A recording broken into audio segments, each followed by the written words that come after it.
Radhe Radhe everyone. भाई news के official YouTube channel में आप सभी का वेलकम है। और आज के इस क्लास में हम करेंगे 26 जनवरी के सारे इंपॉर्टेंट इवेंट्स, सारी इंपॉर्टेंट न्यूज़ जो आपके एग्जाम पॉइंट ऑफ व्यू से काफ़ी ज़्यादा इंपॉर्टेंट रहने वाली है। प्लीज़ हर एक फैक्ट और हर एक डिटेल को अपने नोट्स में राइट डाउन करते चलना है, क्योंकि एग्जाम के टाइम पे आपके हैंड रिटन नोट्स ही होते हैं जो आपको प्रॉपर हेल्प करते हैं एंड प्रॉपर गाइड करते हैं। ओके, तो चलिए स्टार्ट करते हैं आज की न्यूज़ को। बट उससे पहले हम समझेंगे आज के डे को, यानी कि 26 जनवरी को। 26 जनवरी के सारे इंपॉर्टेंट इवेंट्स को, या किसी फेमस पर्सनालिटी का जिनका आज या तो जन्म हुआ या उनकी डेथ हुई। ओके, तो आज का डे यानी कि 26 जनवरी को हम सेलिब्रेट करते हैं as the republic day of India. Republic day means गणतंत्र दिवस। इंडिपेंडेंस डे और गणतंत्र दिवस में क्या डिफरेंस है, बेसिकली ये समझते हैं। हमारा देश आज़ाद हुआ था 15 अगस्त को। ओके, 15 अगस्त 1947 को। बट इंडिया को रूल करने के लिए, इंडिया को गवर्न करने के लिए कोई प्रोफेशनल या कोई प्रॉपर गवर्नमेंट बॉडी या प्रॉपर कोई कॉन्स्टिट्यूशन नहीं था। ओके, तो जब तक कॉन्स्टिट्यूशन नहीं बन जाता तब तक को इंडिया को कौन रूल कर रहा था? क्राउन, या फिर गवर्नमेंट ऑफ इंडिया एक्ट 1935। उसके बाद कॉन्स्टिट्यूएंट असेंबली बनाई गई, कॉन्स्टिट्यूएंट की ड्राफ्टिंग कमेटी बनाई गई under the leadership of doctor BR Ambedkar. Okay, और उनके अंडर कॉन्स्टिट्यूशन को बनाया गया एंड फाइनली 26 नवंबर 1950 को कॉन्स्टिट्यूशन 1949 को कॉन्स्टिट्यूशन बना एंड 26 जनवरी 1950 को कॉन्स्टिट्यूशन को फुल्ली फ्लेजेडली एडॉप्ट किया गया या फिर उसको लागू किया गया।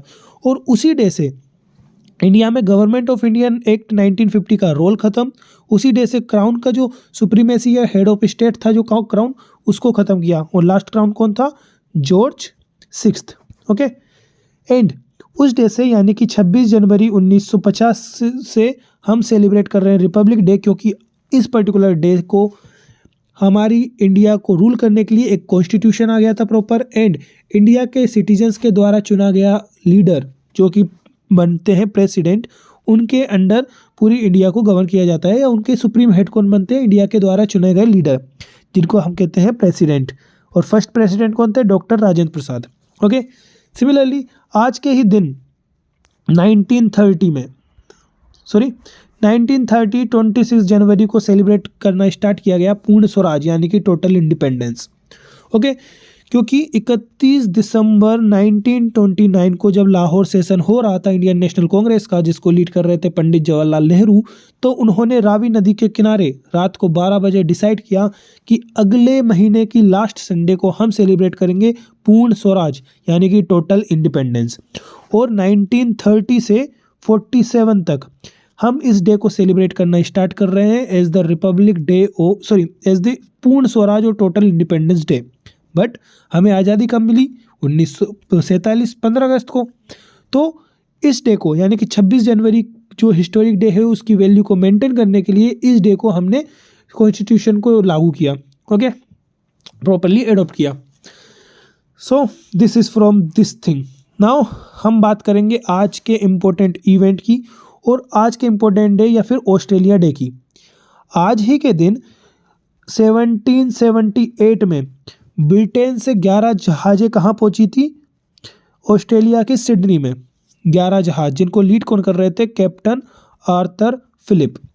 और उन्होंने ब्रिटेन का झंडा सिडनी में लहराया, और उस डे से ब्रिटेन या फिर ऑस्ट्रेलिया के लोग इस पर्टिकुलर डे को ऑस्ट्रेलिया डे के रूप में सेलिब्रेट करना स्टार्ट कर दिया। वन मोर थिंग, अगर आपको डे वाइज उस पर्टिकुलर डे के इवेंट्स, बर्थ, फेमस पर्सनालिटी के जन्म या फेमस पर्सनालिटी की डेथ के बारे में समझना है तो प्लीज़ 11:55 पर सेशन आने वाला है, उसको डेली के डेली जरूर अटेंड करें। ओके, मूव करते हैं नेक्स्ट इंपॉर्टेंट इवेंट जो हुआ था इंडिया में सबसे ज़्यादा दर्दनाक एंड सबसे ज़्यादा दुख भरा। डेट वॉज भुज अर्थक्वेक 2001 में। दरअसल जब 26 जनवरी 2001 को पूरे इंडिया में रिपब्लिक डे को सेलिब्रेट किया जा रहा था, उसी दिन गुजरात के कच्छ डिस्ट्रिक्ट के भुज सिटी के पास में चौपाड़ी विलेज में 7.6 to 7.7 का अर्थक्वेक ने उसको हिट किया एंड लगभग 20,000 लोगों की डेथ हुई, ऑफिशियल रिकॉर्ड। सेकेंड थिंग, लगभग 1,66,000 लोग इस पर्टिकुलर अर्थक्वेक में इंजर्ड हुए। एंड उसके बाद उस पर्टिकुलर टाइम पर वहाँ के सीएम थे पीएम, आज के करंट पीएम नरेंद्र मोदी, उन्होंने ईजिली उसको अपने लेवल पर हैंडल किया। And finally like Bhuj earthquake reconstruction rehabilitation policy 2001 को इम्प्लीमेंट किया गया। एंड फाइनली जितने लोगों ने उसमें विक्टिम्स थे, जितने लोग भी उसमें अपनी जान गंवा दी, उनको प्रॉपरली शेल्टर प्रोवाइड किया। Okay, and one more thing, अगर आपको, I am saying it again and again, अगर आपको इसको डिटेल में समझना है तो प्लीज़ 11:30 बजे या 11:55 वाले सेशन को जरूर अटेंड करें। ओके, अब स्टार्ट करते हैं अपनी फर्स्ट इंपॉर्टेंट न्यूज़ से, जो है आज की सबसे ज़्यादा important news, brand finance value report 2026। Okay, दुनिया की 2026 की टॉप 500 कंपनीज, जो उसकी लिस्ट अभी रिसेंटली लॉन्च की गई है, रिपोर्ट को पब्लिश कर दिया गया है। इस रिपोर्ट के अकॉर्डिंग दुनिया की 500 सबसे ज़्यादा top notch company in terms of wealth, in terms of birth, in terms of power, in terms of market capitalisation and brand value और इन सभी के पैरामीटर्स पे सबसे टॉप 500 कंपनियों का डाटा रिलीज किया गया है। 500 कंपनीज की लिस्ट को रिलीज किया गया है। पूरी दुनिया की सबसे ज़्यादा बर्थ को कलेक्ट करती है ये 500 कंपनी। सिर्फ इन 500 कंपनी के पास पूरी दुनिया का $10.4 ट्रिलियन है। सिर्फ 500 कंपनी पूरी दुनिया का $10.4 ट्रिलियन इकोनॉमी को होल्ड करते हैं। इसका मतलब अगर कंपैरिजन के लिए देखे जाए तो पाकिस्तान की टोटल जीडीपी जो है 400 बिलियन, उससे लगभग 25 गुना ज़्यादा है इन 500 कंपनीज की मार्केट कैपिटलाइजेशन। ओके, और इस 500 कंपनीज ने लास्ट ईयर यानी कि 2025 से 11% ज़्यादा ग्रोथ दी है, और जो आज करंट वैल्यू है वो है लगभग $10.4 trillion. Okay, and again in 500 top companies की लिस्ट को हर बार की तरह अमेरिका ने अगेन वापस टॉप किया है। 500 में से लगभग 192 कंपनीज तो सिर्फ अमेरिका की ही है। आई एम रिपीटिंग अगेन, 500 में से 192 कंपनियां तो सिर्फ अमेरिका की है, जो टोटल स्टॉक का लगभग 50% होल्ड करता है। ओके, एंड बट अमेरिका ने इतना ज़्यादा क्यों, इतना स्टॉक को या इतने ज़्यादा मैन ब्रांडेड कंपनीज क्यों है? क्योंकि उसने प्रॉपरली हेल्प ली है एआई की, इनोवेशंस की, टेक्नोलॉजी की एंड वॉर्स की, लड़ाइयों की, बैटल की, रशिया यूक्रेन, इसराइल फिलिस्तीन, इन सभी के हेल्प लेते हुए चाइना की कंपनीज आज इतनी ज़्यादा टॉप पर हैं। एंड टॉप 10 कंपनी में से 7 तो सिर्फ अमेरिका की है, जैसे फर्स्ट पे एप्पल, सेकंड पे माइक्रोसॉफ्ट, थर्ड पे गूगल, फोर्थ पे अमेजोन। इसी तरह की सारी कंपनीज ने, और इन चारों कंपनीज ने अपनी प्लेस को लास्ट ईयर के अकॉर्डिंग भी मेंटेन करके रखा है। ओके, एंड एप्पल ने अगेन इस साल भी टॉप किया है। फिफ्थ कंपनी की बात करें तो वो है Nvidia. Fifth company Nvidia, okay, जिसे 2026 की स्टार परफॉर्मिंग कंपनी भी कहा जा रहा है, क्योंकि लास्ट टाइम पर ये एनवीडिया कंपनी 9th पोजीशन पे थी, जो अभी शिफ्ट करके 5th पोजीशन पर आ चुकी है। ओके, वन मोर थिंग, इसने सिर्फ एक साल में 110% की ग्रोथ दी है। इट मीन्स डबल से भी ज़्यादा। एंड टोटल नेट वैल्यू है अभी इस करंट ईयर में इसकी $184.3 बिलियन। ओके, रीज़न सिंपल है, एआई का बूम, एआई चिप्स की ग्लोबल में इतनी ज़्यादा डिमांड एंड ऑल है। एंड कंट्री वाइज बात करें तो सेकंड नंबर पर टॉप किया है चाइना। 500 कंपनी में से 192 कंपनी तो सिर्फ अमेरिका की है, एंड 68 कंपनीज है किसकी? चाइना की, जो सेकंड पोजीशन को होल्ड करता है एंड टोटल 15% स्टॉक को भी होल्ड करता है। ओके, एंड चाइना की कंपनी टिकटॉक, जो इंडिया में बैन है, वो है करंटली 6th पोजीशन पे। ओके, अब बात करते हैं हमारे देश भारत की, जिसका परफॉर्मेंस इस बार काफ़ी ज़्यादा लो रहा है, काफ़ी ज़्यादा बिक रहा है, क्योंकि टॉप 10 क्या, टॉप 10 नहीं, टॉप 50 भी नहीं, इंडिया टॉप 50 से भी बाहर है। इंडिया की जो टॉप कंपनी है वैल्यू और मार्केट कैपिटलाइजेशन में, वो 61वें नंबर पर लाई करती है कौन सी company? Tata group. And 150 number पर लाई करती है कौन सी कंपनी? इन्फोसिस। मतलब इंडियन ब्रांड्स के ग्लोबल ब्रांड पोजीशनिंग में काफ़ी काम करना होगा। इन 500 कंपनीज में इंडिया की वैल्यू सिर्फ 6.5% है, जो चाइना से 10 गुना कम है। बिलीव मी, 10 गुना। मतलब इंडिया को हर एक फील्ड में ब्रांडिंग करना होगा, प्रमोशन करना होगा, मार्केट कैपिटलाइजेशन में बहुत ज़्यादा काम करना होगा। ओके, मूव करते हैं अपनी नेक्स्ट न्यूज़ पर, जो है सुभाष चंद्र बोस आपदा प्रबंधक पुरस्कार 2026। ओके, सुभाष चंद्र बोस आपदा प्रबंधन पुरस्कार 2026, ये अवार्ड विनर्स को दिया जाएगा, 2 विनर्स को। एक इंस्टीट्यूशन को दिया जाता है या फिर इंस्टीट्यूशन लेवल पर, एंड सेकंड दिया जाता है इंडिविजुअल लेवल पर या किसी इंडिविजुअल पर्सनालिटी को। इंस्टीट्यूशन कैटेगरी में यह award Sikkim state disaster management authority को दिया जाएगा। किसे? Sikkim disaster management authority. And individual category में यह अवार्ड दिया जाएगा लेफ्टिनेंट कर्नल सीता अशोक सेल्के को। सीता अशोक सेल्के को। यह अवार्ड हर साल 23 जनवरी को, यानी कि सुभाष चंद्र बोस जी की जयंती या पराक्रम दिवस को सेलिब्रेट करने के उपलक्ष्य में दिया जाता है। ये एक सेंट्रल सेक्टर स्कीम है जो डिजास्टर मैनेज के फील्ड में आउटस्टैंडिंग या सेल्फलेस जो काम करते हैं उनको सेलिब्रेट को या कमेमोरेट करने के लिए दिया जाता है। और कैटेगरी में वाइज किया 2 कैटेगरीज में दिया जाता है, इंस्टीट्यूशन वाले लेवल में और इंडिविजुअल पर्सनालिटी में। इंडिविजुअल में दिया जा रहा है कि इस साल किसे? Sikkim disaster management. और इंडिविजुअल पर्सनालिटी में दिया जा रहा है सीता अशोक सेल्के को। इंस्टीट्यूशनल कैटेगरी में यह award Sikkim disaster management authority को दिया जाएगा। ये अथॉरिटी सिक्किम गवर्नमेंट ने 2005 में इस्टेब्लिश की थी। कब? 2005 में। इसका मेन फोकस होता है कि सिक्किम के रिमोट एरियाज जहां रेस्क्यू हेल्प इजीली नहीं पहुंचाई जा सकती, उनके बेस्ट जगह पे या फिर बेस्ट जगहों पर प्रॉपर डिजास्टर से रिलेटेड प्रॉब्लम्स को सोल्व करने का। इन अथॉरिटी के अंडर 1185 ट्रेंड आपदा मित्र शामिल है। 3 टायर में इसको स्ट्रक्चर डिजाइन किया गया है, लाइक डिस्ट्रिक्ट लेवल पर, ब्लॉक लेवल पर, डिस्ट्रिक्ट लेवल पर, ब्लॉक लेवल पर एंड विलेज लेवल पर। मतलब डिजास्टर मैनेजमेंट को प्रॉपरली ग्रासरूट लेवल पर पहुंचाया जाता है। इस अथॉरिटी ने 2016 में, कब? 2016 में मामता में लैंडस्लाइड और 2023 में तिस्ता फ्लड को प्रॉपरली मैनेज किया था। लगभग 2500 लोगों की प्रॉपरली रेस्क्यू किया गया था, उनकी जान बचाई थी। Sikkim state disaster management authority properly किसी भी डिजास्टर को मैनेज करने में लिए काफ़ी ज़्यादा एबल है, क्योंकि ये early warning, ready to act and rapid rescue पर ज़्यादा फोकस करती है। इसी वजह से सुभाष चंद्र बोस आपदा प्रबंधक पुरस्कार 2026 से इसको सम्मानित किया जाएगा। अब बात करते हैं इंडिविजुअल लेवल पर। इंडिविजुअल लेवल पर यह अवार्ड दिया जा रहा है लेफ्टिनेंट कर्नल सीता अशोक सेल्के को। क्यों? वो समझते हैं। दरअसल सीता अशोक सेल्के को यह अवार्ड दिया जाएगा क्योंकि उन्होंने 2024 में जब केरल में, कहाँ पर? केरल में के वायनाड में, जब वहाँ पर बहुत भयंकर फ्लड आया था, बहुत भयंकर लैंडस्लाइड डिजास्टर हो रहा था, तब उन्होंने प्रॉपरली हैंडल किया। उन्होंने उस एक्सट्रीम वेदर में आर्मी, सिविल एडमिनिस्ट्रेशन और लोकल लीडर्स के साथ मिलकर उस डिजास्टर को प्रॉपरली टैकल किया और हज़ारों लोगों को रेस्क्यू किया था। सबसे इफेक्टिव रेड जोन एरिया कोरल माला को 190 फीट 190 फीट के ब्रिज से कनेक्ट किया एंड जितने भी डिजास्टर में फंसे हुए लोग थे उनको प्रॉपरली रेस्क्यू किया। Okay,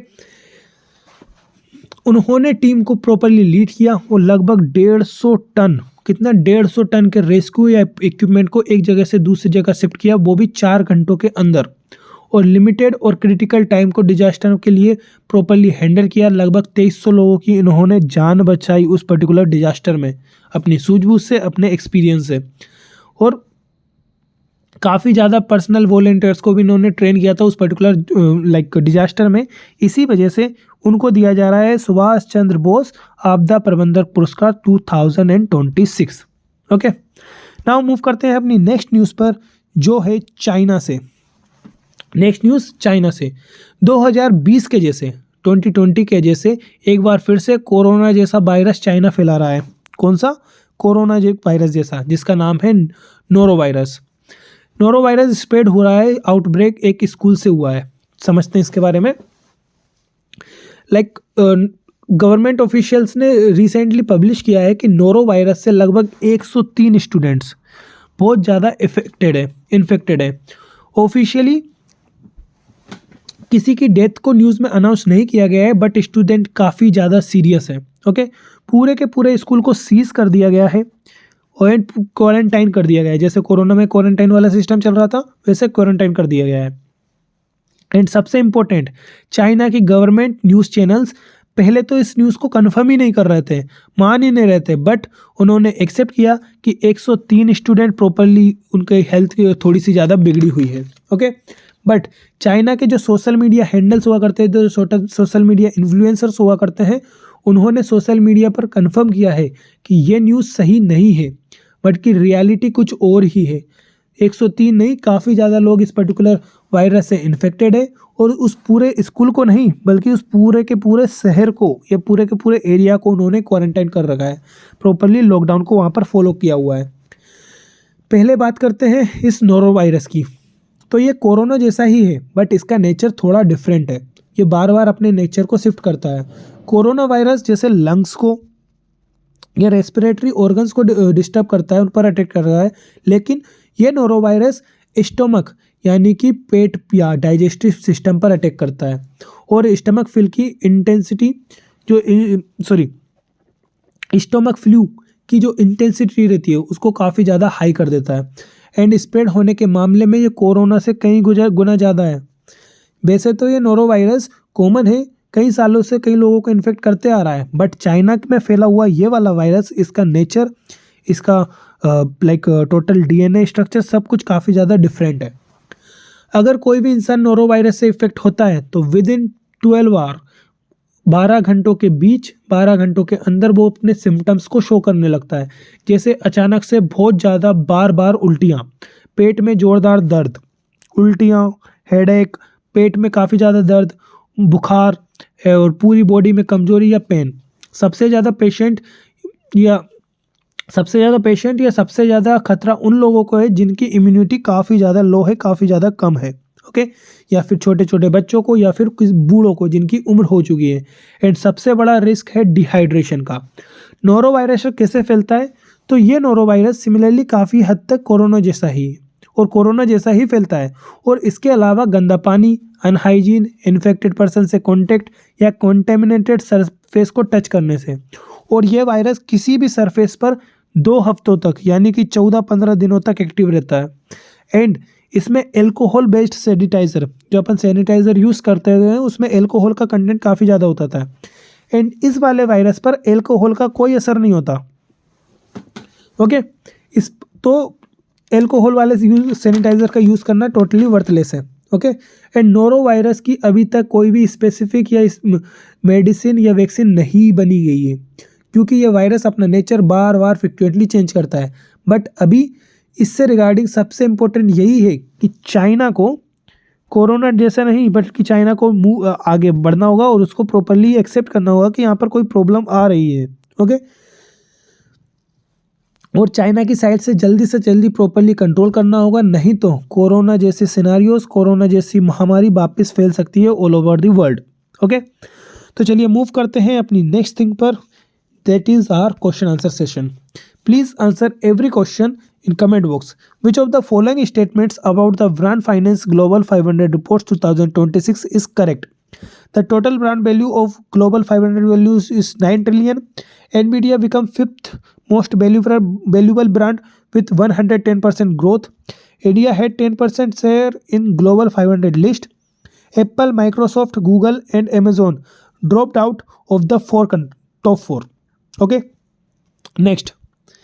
Where did the norovirus outbreak occur in January 2026? Beijing, Foshan, Shanghai या Shandong province? And the last question is, who won the Subhash Chandra Bose Aapda Prabandhak Puraskar 2026 in the individual category for leading disaster relief during the 2024 Wayanad flood? Lieutenant Colonel Sita Ashok Shelke, Sikkim disaster management authority, national disaster response force या Indian Red Cross society.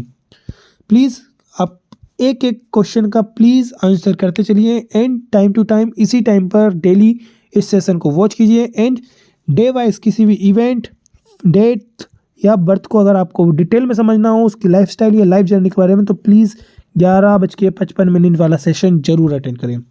So thank you, this much is from my side.